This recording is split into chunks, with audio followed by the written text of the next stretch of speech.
एक लड़का था, वह काफ़ी गरीब था।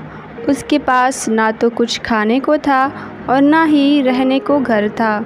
वह अपने दोस्तों के घर रहा करता था।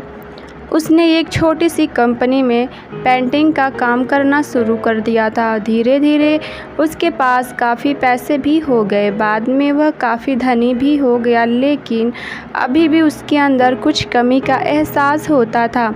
जब वह छोटा था तभी उसके माता पिता इस दुनिया से चले गए थे। उसने कभी प्रेम को नहीं जाना था। एक दिन जब वह अपने किसी काम से बाहर गया तो उसे एक लड़की दिखी जो काफ़ी अच्छी और खूबसूरत थी। उसको देखते ही इस लड़की को उस लड़के से प्रेम हो गया। वह काफ़ी देर तक उस लड़के को देखती रही। कुछ देर बाद वह लड़की वहाँ से चली गई। कुछ दिनों तक यह लड़का उस लड़की की खोज करता रहा, लेकिन वह लड़की न मिली। लेकिन नियति ने उस लड़की से इस लड़की को मिला दिया। वह लड़की इस लड़के के घर काम की तलाश में आई थी। लड़के ने लड़की को तुरंत घर के काम के लिए रख लिया। जब वह लड़की इस लड़के के मिलने आई थी तो उस समय इस लड़के ने कुछ से शब्द भी साफ से नहीं बोला पा रहा था, जिससे लड़की को लगा कि यह लड़का गूंगा है। लड़का भी जान गया था कि यह लड़की हमें गूंगा समझती है। इसके साथ ही यह लड़की समझ गई थी कि यह लड़का इस घर का नौकर है, ना कि मालिक। अब जब भी यह लड़का उस लड़की के पास जाता तो गूंगा बन जाता। धीरे धीरे वह लड़की इस लड़के पर काफ़ी रहम खाने लगी। अब उसे इस लड़के के लाचारी पर प्यार होने लगा, लेकिन फिर वह लड़की एक बात से डर कर पीछे हट जाती थी कि इस लड़के के भी माता पिता बचपन में ही मर चुके थे। इस लड़की को इसके चाचा ने पाला था और वह चाहता था कि वह जब तक जिंदा रहे यह लड़की उसके खाने और पीने का पैसा दे। लड़की का प्रेम हद से भी बाहर जाने लगा। लड़के के एक खांसी पर भी लड़की दौड़ते दौड़ते उसके पास पहुंच जाती थी। जब लड़का भी समझ गया कि इस लड़की को मुझसे प्रेम हो गया है, लड़का भी बहुत ज़्यादा उस लड़की से प्रेम करता था। उसने पहले लड़की के बारे में सब कुछ पता किया। जब उसे सब पता चल गया तो वह बहुत रोने लगा, क्योंकि उसने गूंगे होने का झूठ बोला था।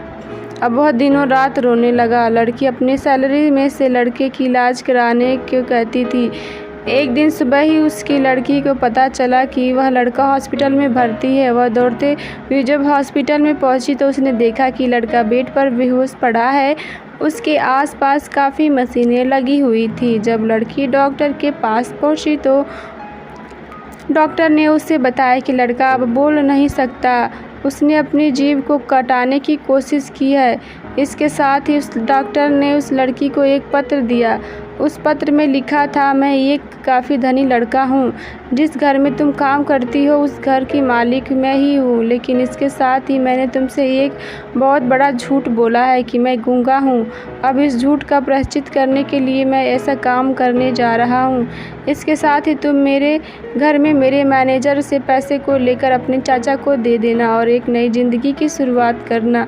अगर हो सके तो मुझे माफ़ कर देना, तुम्हारी दोस्ती। इस पत्र को पढ़ने के बाद उस लड़की की आंखें आंसू से भर आए। वह दौड़ते हुए मंदिर में गई। उसने भगवान के सामने कसम खाया कि जब तक वह लड़का बोलने नहीं लगता तब तक वह कुछ नहीं खाएगी, भले ही वह मर क्यों न जाए।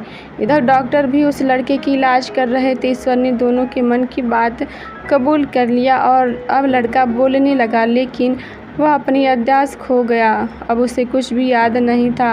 अब इसके बाद लड़की ने उस याददाश्त के लिए काफ़ी कुछ किया, लेकिन याददाश्त न आया। अगर प्रेम की नींव को झूठ पर रखा जाए तो वह गिर ही जाता है।